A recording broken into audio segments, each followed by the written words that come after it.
Lead Girl, the Be Well podcast is your dedicated platform for amplifying the voices of Black women in various roles, whether you're a teacher, school leader, higher educational professional, or educational consultant. Join us as we honor the stories of remarkable Black women and share insights from our distinctive journeys in education and life. Tune in as we explore the topics that resonate with us as women, as members of the Black community, and champions in education. Welcome to Lead Girl, the Be Well podcast, where we amplify the voices of Black women in educational leadership. We are your hosts, Trelane and Dr. Mac. Good evening. So glad to be here with you again for our podcast. How are you today? I'm doing amazing. How about yourself? I'm really excited for this conversation. I don't know if I actually shared this with our guests before when we had our pre-show meeting, but I started my teaching career in a bilingual school. And it just, when talking to her, just gave me so many memories of my time there. So I'm really excited to hear from her tonight. Yeah, I'm excited to hear a little more about that as well, because, you really surprised me and just randomly, didn't know. She spoke an entire different language. So yes, I'm curious to learn more myself. Awesome. Well, I'm full of surprises, just Dr. Mac. So, hey, here we go. Well, you're in for a treat. So today we are going to explore a critically important topic. It's around access, belonging, and representation in dual language and bilingual education spaces. So we are talking with our guest, Jennifer Kouakeu, who is a Ph.D. student in multilingual and multicultural education at George Mason University, and a leader who is deeply committed to affirming Black and Brown multilingual learners and families. She has more than 15 years of experience in urban public education, and she has served as a teacher, a coach, an administrator, and an instructional leader in dual language schools, while also supporting anti-racist, community-centered initiatives through the Anti-Racist Decolonizing Research Leadership Team. Her work sits at the intersection of linguistic justice, educational equity, and culturally responsive leadership. And today we're diving into what authentic access and belonging really looks like for Black and multilingual students and families. We are talking about being Black, being female, multilingual, and leading boldly with Jennifer Kouakeu. Welcome, Jennifer. We're so happy to have you. Thank you so much. I'm excited to be here. Awesome. We're glad to have you. So we're going to kick it off. I was really intrigued by your story when we chatted about your family background. And I wanted to know if you would share a little bit about your father's experience, who is an English language learner. And how that influenced your path toward education in a multilingual household. Yes, thank you. I first was exposed to what it was to be multilingual in my house, just like you said. So my father is Cameroonian.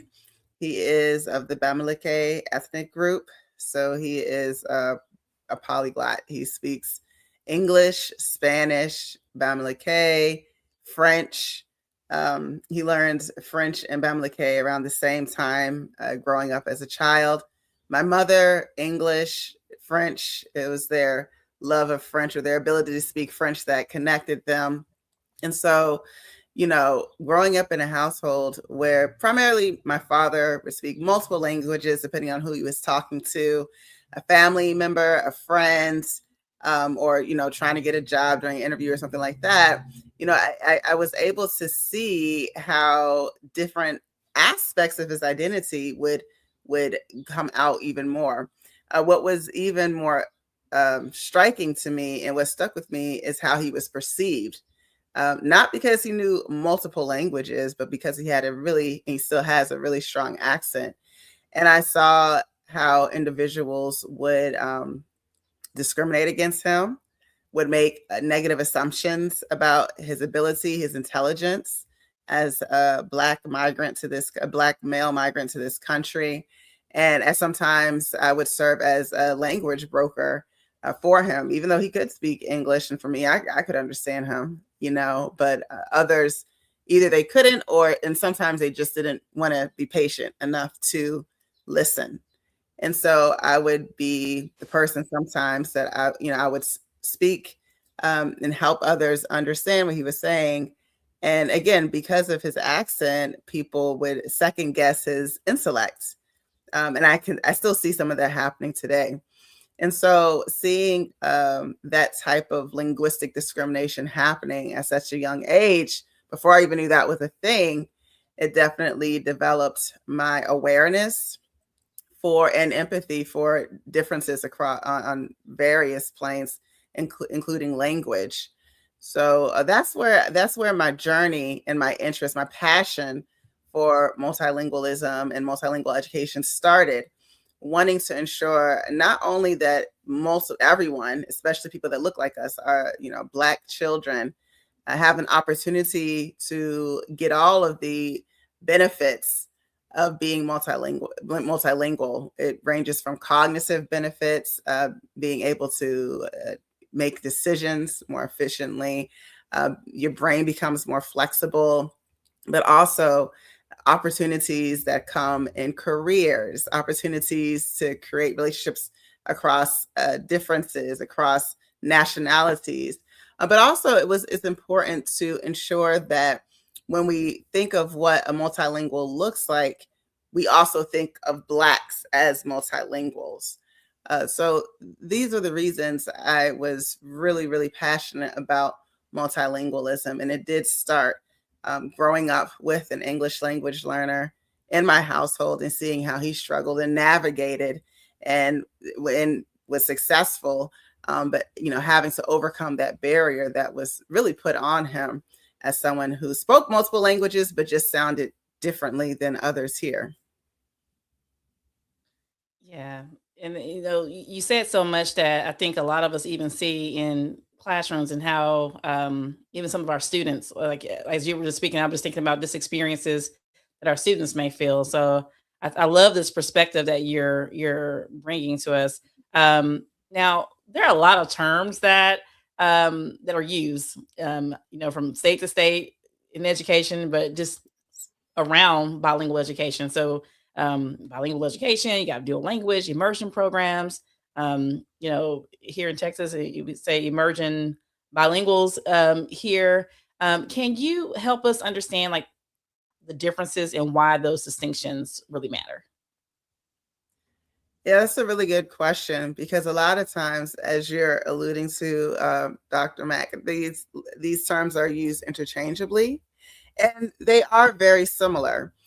You can think of bilingual education as a big umbrella term when we're talking about a student or a group of students being educated in multiple languages. The distinction, though, can come with what the goal of the program is, and then also the student demographic or the student makeup of the program. And so the U.S. actually has a really strong, robust history in bilingual education. Some of the first bilingual schools were early in the 1600s, where you have Polish families ensuring that they were able to teach in English and the home language Polish. But also, when we fast forward closer to the 60s, you start to see more bilingual programs, primarily to support students being able to access English academics, English classes, but using their native language as a bridge. Here, a lot of those students are Spanish-speaking students or students that come from Spanish-speaking households. So, and then even within that, there are different types of bilingual programs. So one type of bilingual program is a transitional bilingual program. That type of bilingual program, the goal isn't necessarily to keep or maintain the first home language or the or native proficiency. Is really just to use the native language as a bridge to become proficient in English with the goal of 100% English instruction later on. So some would call that more of a subtractive model. Okay. So then you get into dual language. So dual language also has a programmatic structure where there's two languages being taught, but typically in the dual language program, you'll see that the goal is for students to become proficient in two languages and be able to speak, think, listen, and act in two languages upon graduation. So those programs are typically thought as more additive programs. Within dual language, you have a couple of different strands. Two of the most popular ones are one-way immersion and two-way immersion. So with a one-way immersion, you typically have a student demographic that is made of students who speak the same home language, and their goal is to learn English. So it could be a lot of students that speak Vietnamese, and they're learning English while they're still maintaining, and in some cases even restoring, their home language. So that's an example. With the two-way, you have a mix of students. So you have students that speak both we call partner languages. So for example, you might have Spanish as a partner language and English as a partner language. And schools typically try to ensure a kind of even mix between the two. And that's a cool model because then you have not only the teachers serving as language models, but also the peers. And everyone's a language learner. Everybody's learning something. So either you have your students learning, you might have students who speak Spanish learning English, or you might have students that speak English learning Spanish. So everybody is learning a language, and then the peers become models for each other. So that's just a quick summary of some of the more popular terms or the terms that are mainly used when we talk about bilingual and dual language education. Mm-hmm. Yeah, so I actually thank you for that. That was a really, really clear explanation. And I actually taught in a two-way bilingual school, Spanish and English. And while I taught on the English side, I did do some of the teaching in Spanish for certain things. But one thing that I loved about that was that it wasn't just teaching the language itself and the mechanics, but it was teaching the content in the target language. Yes. And that was hard, but it was also really fun. It was really fun to see how students really did acquire the language of the target language and acquired math skills and acquired science concepts, right? And so I feel like the two-way model does a bit of a better job at honoring the language and the people that come with it. Whereas other models, like you said, subtractive and additive. So that's my favorite model of multilingual education. So what I would like you to share now that we've sort of identified the types of programs is now like what happens in those programs. So what are some of the teaching practices that support that cultural identity, the language development, and student engagement? And as you mentioned, that there are students who may only speak English in a Spanish-speaking program, and yet, and they're learning from scratch, right, without having any knowledge whatsoever. So, what are some practices that really support these different models of multilingual education? Yes. So one thing that makes an immersion model different from, I think you're starting to describe, some people call it like a world language model, is that you are teaching language through the content.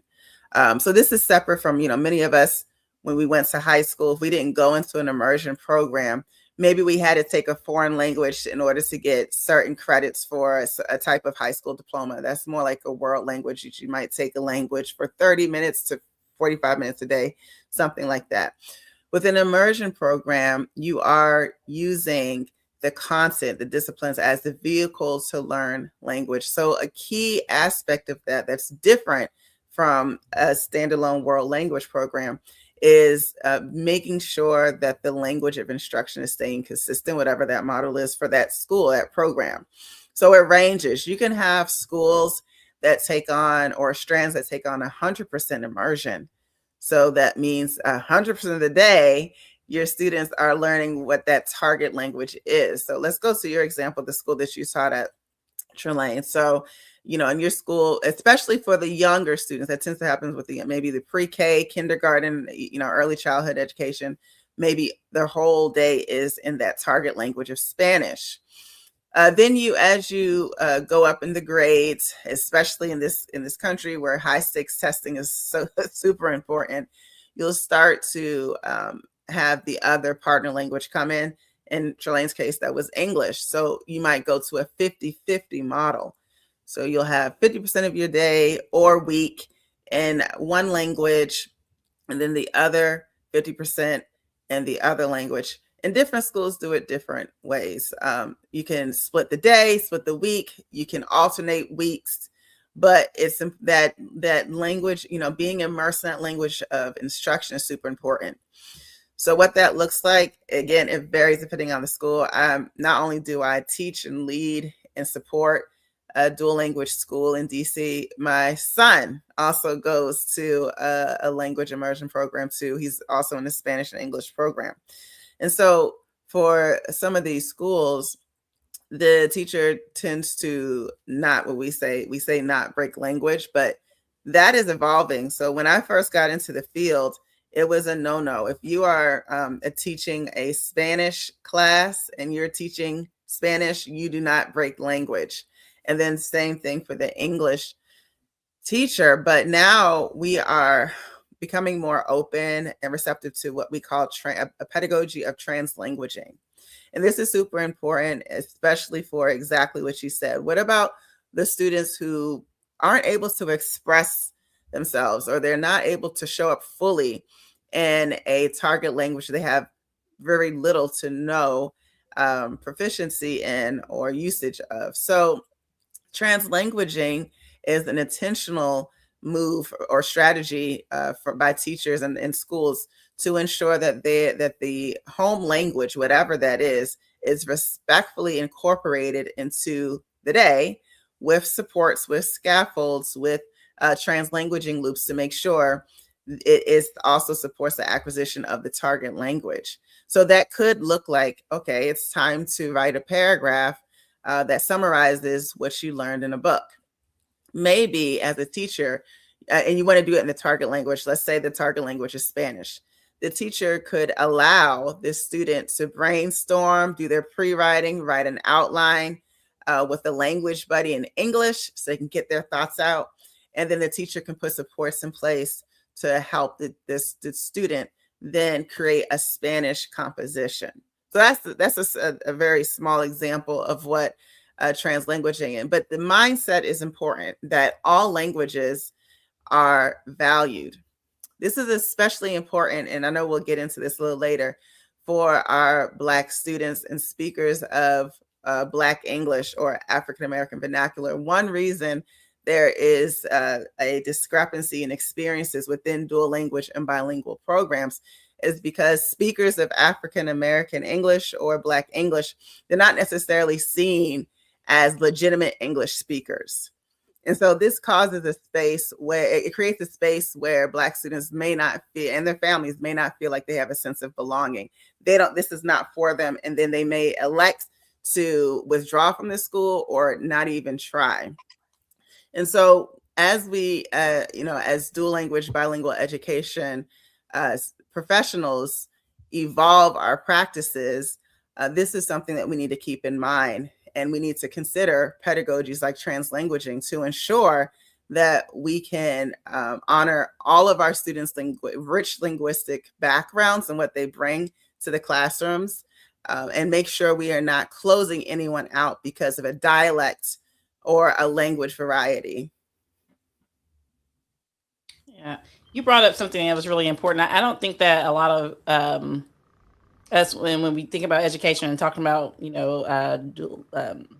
bilingual and multilingualism, that we even think about it from the African American vernacular in that regard, and the belonging piece. I think that's really important because the first thing I went to was just, here in Texas we have a large Spanish speaking population, so I'm thinking about a lot of the experiences that a lot of our schools are, trying to be immersive and support them in. We have this high stakes assessment and performing Mhm. for reading and math, and some of the challenges in the teaching and the pedagogical practices that are in place, not even really being the first to think about, the experience for students who look like me, that Mhm. Mhm. are sitting in those same seats, and that belonging in that regard as well.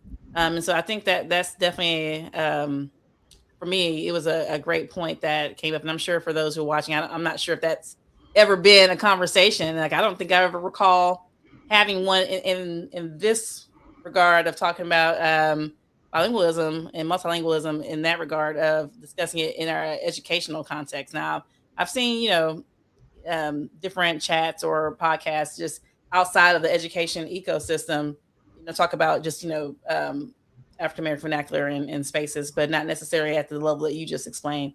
I think that Mhm. is Mhm. so worth kind of exploring. And I mean, I would love to learn more. I'm sure there's research out there that kind of supports what that looks like. But I think that's so important. So, um, which also brings us to our next question. So, Black students are often underrepresented in dual Yeah. language programs and Mhm. bilingual education spaces. Why do you think that gap exists? Yeah, I think some of what I discussed regarding a sense of belonging, that's some of it. And this is, I'm speaking from a personal experience. Mm. And, when you're leading in a school and you're looking at we did exit surveys. So when families would leave, it's like, okay, we understand people have to transition out. Is there a reason why? Sometimes it's like, yeah, we're moving or whatever. And then we would see that when we disaggregate the data, we would see that at that time, a lot of our Black families were leaving earlier because of a lack of sense of belonging. Some Mm. of it has to do with the language piece that I brought up. Some of it has to do with the mindsets of our teachers. Now, this is something that's not just, of course, you all know, is not just unique to in the dual language bilingual education spaces. However, it is, when dual language bilingual education schools have three pillars, and Shalane, you might remember them, right? The first pillar being bilingualism and biliteracy, the second pillar being high academic achievement, and the third pillar being a sociocultural competence, right? So we put a lot of emphasis on those first two. Sometimes that third one's not always elevated. And so when you're not doing the work with the staff to be able to identify, name, unpack biases, understandings of racial dynamics, and then understanding how that can show up overtly or covertly in the classroom or your practices, you'll be in situations where you have families of certain identities saying, we feel like we don't belong. Another thing to consider is that in a lot of the dual language bilingual education schools, you do have staff from different countries with different relationships to certain dynamics, racial dynamics being one of them. And they're bringing that maybe not a clear understanding of what that looks like here in the States and the history of that. And sometimes staff members perpetuate some of the things that we are trying to disrupt, right? Even discriminatory practices. So when you see these surveys that say that our families are not feeling like they have a sense of belonging, you really have to, and you work at one of these schools, you really have to sit back and look at what's happening at that third pillar. What are we doing to equip our staff first to be socioculturally competent in order for them to then support that growth with their students? And that is another reason why sometimes we see the discrepancy in enrollment with our Black families. Another thing is just access. So access, distance, the proximity, location of some of the schools in Washington, D.C. I can speak about that as well. Very well, because that's a lot of what my research is about. And this is where most of my years have been in education. We have dozens, we have like almost 30 schools that do have this model, language immersion. The portion of DC where most Black people are, which is Ward 7 and 8 or east of the river, you only have 3 schools. They're all elementary schools that serve that part of the city. And then when it comes, and these are all elementary schools, when it comes to middle and high school, let's say you did, enroll in one of those schools, and now we're going into 6th grade, and I want my child to continue. It's an hour and a half away. And you got to take your child will have to take 2 buses and a train to get there. So sometimes in the areas where you have a higher concentration of Black families, you have less access to language immersion programs. So there, to your original question, there are multiple factors why there's a discrepancy in access. Some of it is just physical proximity. Some of it is a sense of belonging. And these are things that we do have to address. And you do have people that are addressing that from the policy level, from the school level as well. And also parent advocates they're banding together to do things about that as well. Educational inequity. Just makes my blood boil. Oh my goodness. And there's the opportunity. I think that's the whole thing, that the opportunity to fix this is very real and very present. If people really, if the policymakers really wanted to change what that looks like and make sure that those schools are available for anybody and everybody and accessible, then it is possible. So definitely some work to do. Definitely some work to do. And I mean, not only the inequities around the actual offering, the program offerings, but then also the personnel, right? Mm-hmm. So, who is in these schools, who is doing the work, who is teaching. And so, with a discrepancy in the numbers of Black children in particular, I would imagine that is pretty similar with educators as well in multilingual schools. Might I be right on that? I think it depends on the school, and I think it depends on the priority of the administrators, HR, whoever has the power to hire. My personal experience, I've seen both. I've seen schools where they're very intentional about ensuring the staff demographic match the student demographic. And so they get very creative, and they spend more time planning for hiring a diverse body of teachers. Then I see other schools that it's not necessarily what's happening, where you don't have teacher demographics. You have less Black teachers at the school to teach the Black students that are there. And so this matters because students need to see themselves doing this thing. Students need to see people, adults, other children, but adults in particular, being language models, teaching them so they can say like, hey, when I grow up, I can do this too, and it has impact. It has an impact on who they think a multilingual person looks like. So that also can help, or it can be a detriment to engagement as well. And so it's not I can't say that it's a blanket experience. I've seen schools do both things. I see them being very intentional because they understand the importance and the impact, even outside of the language immersion space. You all know that we see better outcomes in schools with Black students when they have access to Black teachers. You have less referral rates for suspensions. You have higher academic achievement. So it's the same thing, that all that translates over to the language immersion space as well, with that added piece of identity, linguistic identity. Is it worth for me to go through the cognitive load of learning another language when I don't see anyone else that looks like me doing that? Especially if that's not, maybe my family doesn't speak the target language. Why am I doing this? When I go back to my house, I had a student ask, I had a parent share with me that it's getting more challenging as her son is getting old. They started the program when he was in pre-K, and now he's in 4th or 5th grade, and it's getting more challenging for him to feel like it's worth it as he's becoming more aware of who's around him, what they look like, and what he looks like. And then when he goes back home or to his neighborhood, he doesn't really hear a lot of different languages either.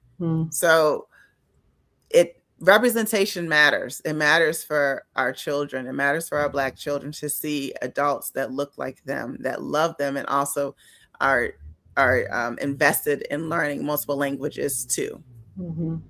And the other piece, though, is that, and sometimes I think some educators may bristle at hearing that, that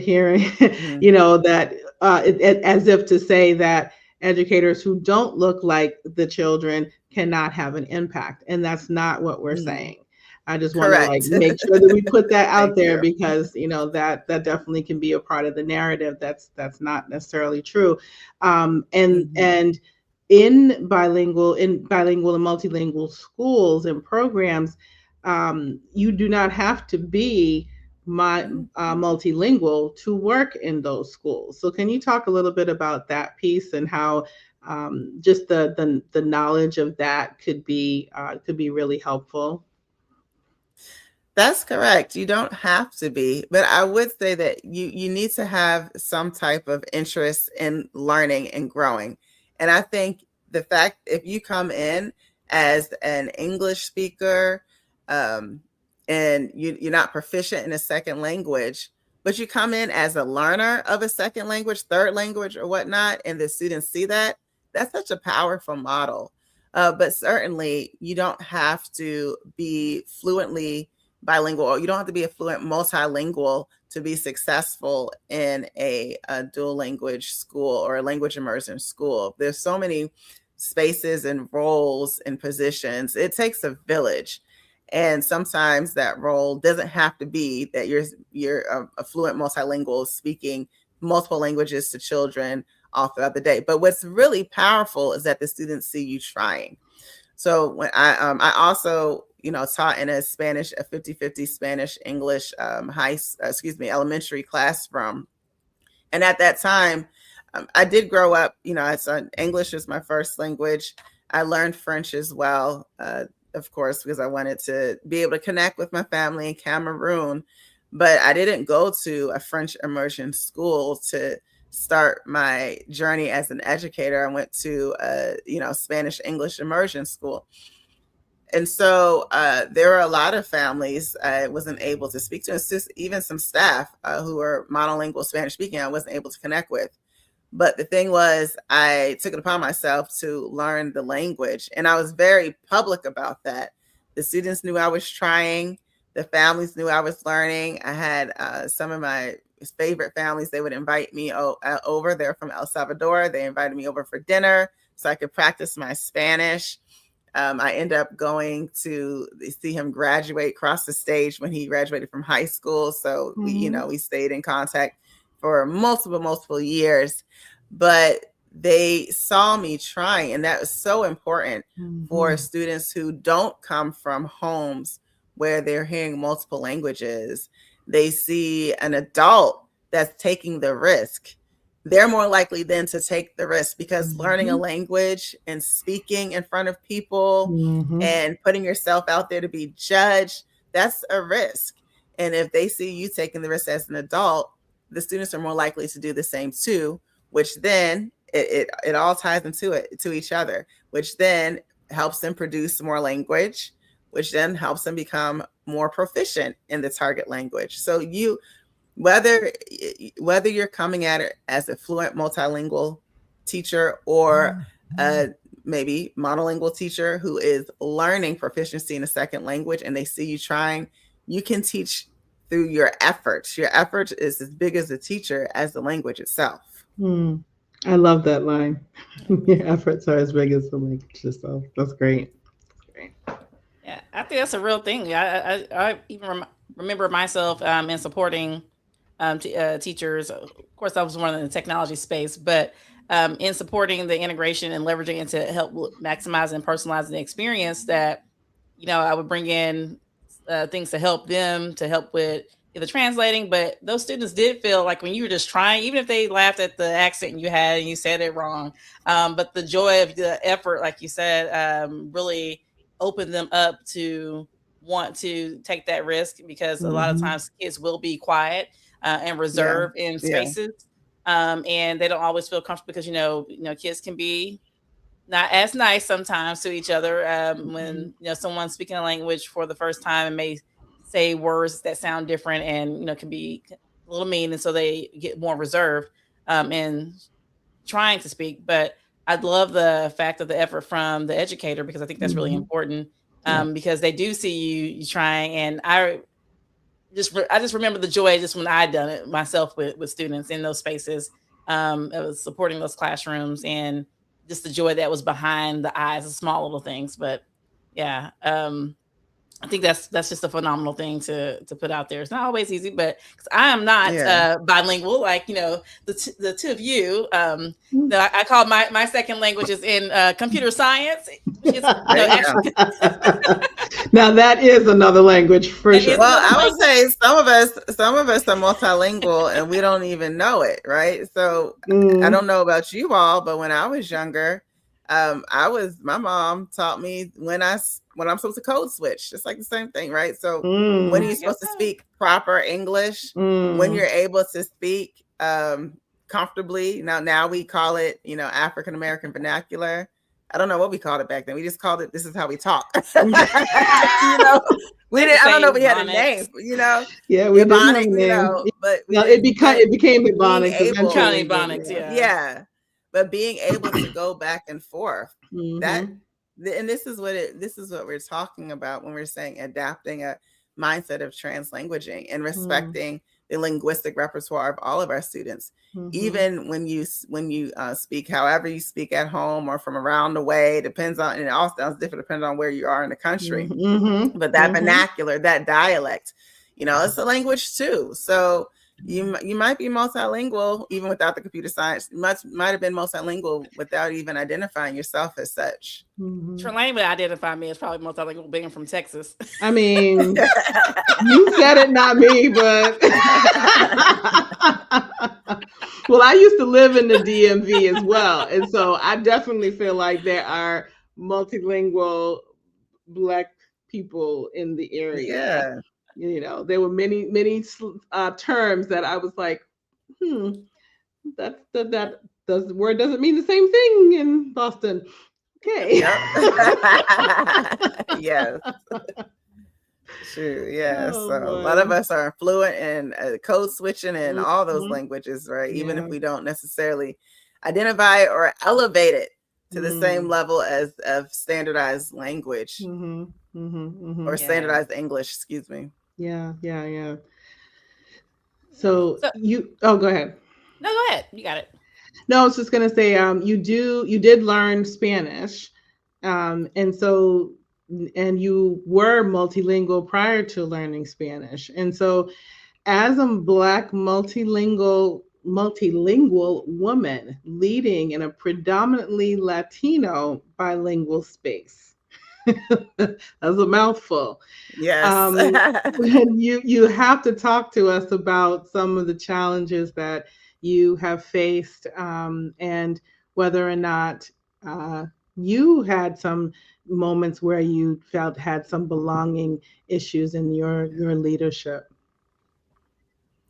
Yes, for certain, it's been a roller coaster, but it's been a roller coaster I would ride again. I'll say that.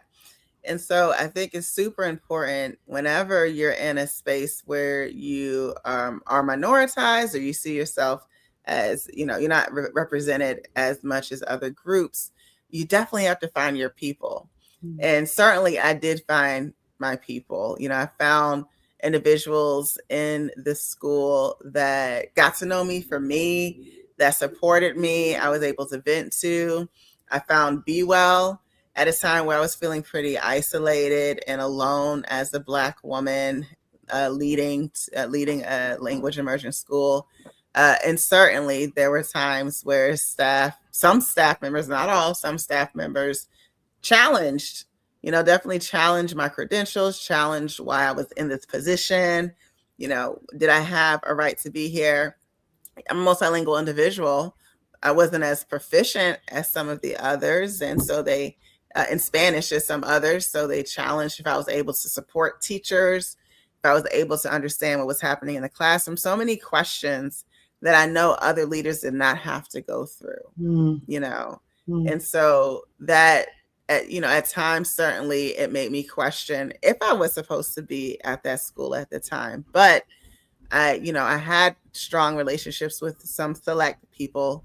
I had some cheerleaders in my corner. And again, Be Well was very instrumental at that time. And I pressed forward. Again, this is an example. This is an opportunity to be an example for your staff. We're a school in Washington, D.C., and we happen to be one of the more diverse schools. D.C. schools tend to be pretty segregated. So we happen to be a pretty diverse school. And, we have to learn to be able to appreciate each other and identify strengths in each other's, even across these lines of differences. If we can't do that as the staff, how are we going to serve our families in a way that makes them feel like they belong here? And so that, I feel like that was a learning moment for me. How do I lead in this time where I have staff all over the place? Some which are strong supporters, some who are actually like questioning if I belong here as a Black woman with, so Spanish. And it was also a lesson for our staff. This is a lesson for our staff as well. This is what it means to do the work of equity, right? This is what it means to question how you're showing up and question how you're treating people and really interrogate the roots of that. So I had some, so most staff stayed. I did have some staff that left, and that just is what it is. But the most important thing in those spaces, in those, whether you're in an immersion space or you're leading a traditional school, you got to find your people. And hopefully you can find somebody in the school that you work with that you can confide in. But if you can't, organizations like Be Well are so instrumental to just keeping your sanity, because you're not the only one going through it. I think that's the main thing. Just to know that you're not the only one going through it, that provides a lot of hope and strength. Definitely. Well, glad that Be Well was right on time. Yes, for sure. Yeah, so you talked about leading, and can you share a little bit more about how you're developing programs to support educators and or future bilingual educators, and why that's important to you? Oh, certainly. So that's some of my favorite work I'm doing now. So a few years ago, I did decide to step down from the principalship, and I stepped into another leadership role. And right now I'm serving, I do still coach. I'm still an instructional coach at the immersion school, but I also serve as the senior manager of learning innovation for Instituto Mundo Verde. And so there are a few programs that we are developing to support retention and sense of belonging with educators, especially in bilingual spaces, or multilingual spaces, but really it could, any school could benefit from this. So one thing is mentorship. Mentorship is super important. And we know the research shows that one reason that teachers actually stick around in a school is because they do feel like they have their tribe there. They do feel like they can go next door and speak to the teacher and just talk about whatever. And so with the mentorship shell that we've developed, it really trains some of your teachers that you see as leaders as teacher leaders to be that mentor for other either new teachers or teachers that you feel like need a little bit extra support. And so through that program, it is federally and locally funded. So a select few teachers from different schools in DC, these teachers get stipends to go through a training on what it looks like to support adults in their practices. What is the science of change? How do you build trust? And all of this is in service of ensuring that teachers can not only support each other, but now you also strengthen the pipeline within your school. You have now a pipeline of teachers that are ready to step into more formal leadership roles because of the training that they learn as a mentor. So that's one of the programs that we've been developing and tweaking. We're going into our 5th year. We're finishing our 5th year of doing that. And then we are also starting to develop a residency program.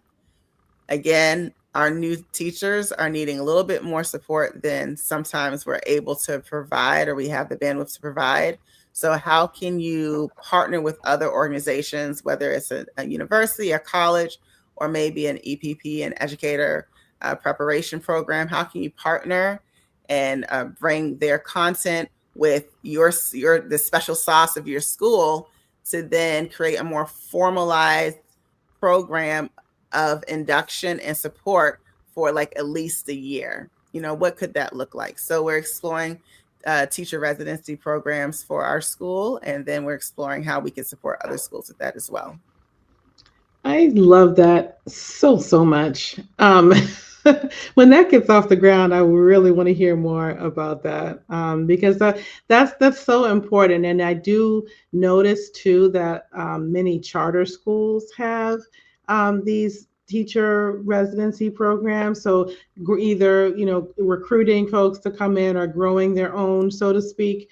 And those are the kinds of things that I think that any school should be investing in, public or private charter, because we need to sustain folks in this profession.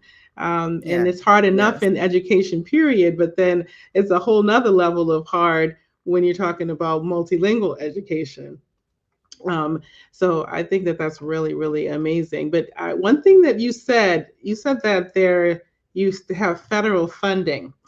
And I just want to lean into that for a second. But the reality is that we're in a time where there's increasing political hostility around language and immigration. And it's really, I did lead a school that was predominantly Latino several years ago, right through the pandemic. And just even through that time, right, supporting families was very, very difficult, right? The rates of COVID were incredibly high. Now we're not dealing with COVID, but we're dealing with immigration issues. And so school leaders are in a really, really tight predicament right now. So how do you feel like school leaders can support families and educators and students instead of just simply kind of expecting them to just adapt or to just go along to get along? Yeah, I have to give the schools that I've seen, especially in DC, a shout out, because I feel like once we saw with the current administration, we definitely saw a shift in the climate of the city. And particularly with schools where you have a lot of multilingual speakers. So of course your dual language schools. I know we weren't the only schools to deal with this. I had some teachers I was supporting in Chicago at the time. And, they would tell me about how some of their teachers were nervous to come to school. A lot of families at various schools, I'm sure you all heard this as well, were keeping some of their kids home because they were afraid, especially mainly our Latino families were afraid of what would happen on the way to or from school. Our staff members also, again, primarily our Latina staff, have the same fear. Like, what's going to happen when we go out to the playground? What if we get a visit from ICE?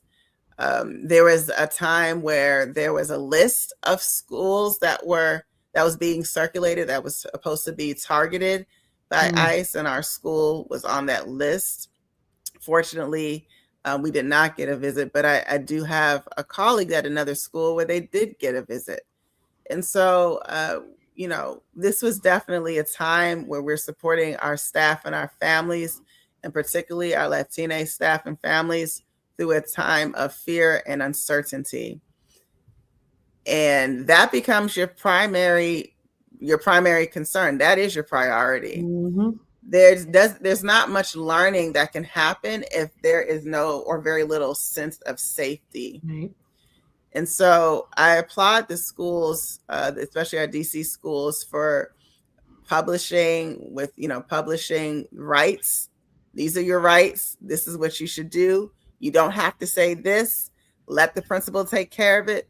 I would say very diligent when it came to when it came to circulating. This is what the Constitution says. This is what you can do. You don't need to. So, because sometimes a lot of the fear just comes out of uncertainty, not being clear about what is allowable, what's not allowable. And so making it clear that you belong, you have a right to be at the school, I think was supportive. And then just being understanding, people might not be showing up in the same way, because if they might be here, but who knows what happened to a family member.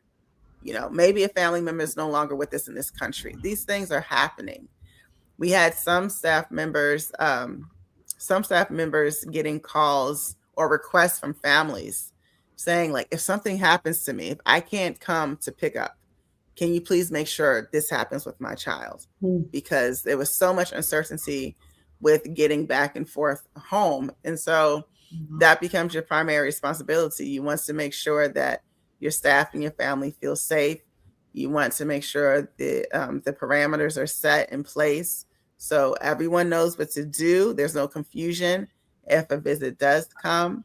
And you want it, and then, the first and most important thing, you want to make sure your families know, and your staff, your teachers know, that you're there for them and we care for them as human beings. Absolutely. Yes. So before we go, what gives you hope right now when you think about the future of multilingual education in general, and for Black students and families as well? Right now, I am working with families directly to combat some of what we talked about earlier when we talked about issues with access. And I think that's given me the most hope and inspiration. So I'm working with a small group of Black families who do live east of the river, who are hoping to ensure that they can continue their language immersion journey for their children in a way that's sustainable and safe and affordable. Again, that school is like an hour and a half away using public transportation. And so we're working together throughout the summer to think of solutions, so parent or caretaker generated solutions to an issue that's most proximal to them. How can we continue this journey? What can we do? I don't know what the answer is going to be. That's the whole point, right? It's, the answers are coming from the parents that are they're going to be dealing with this, and I'm supporting them with it.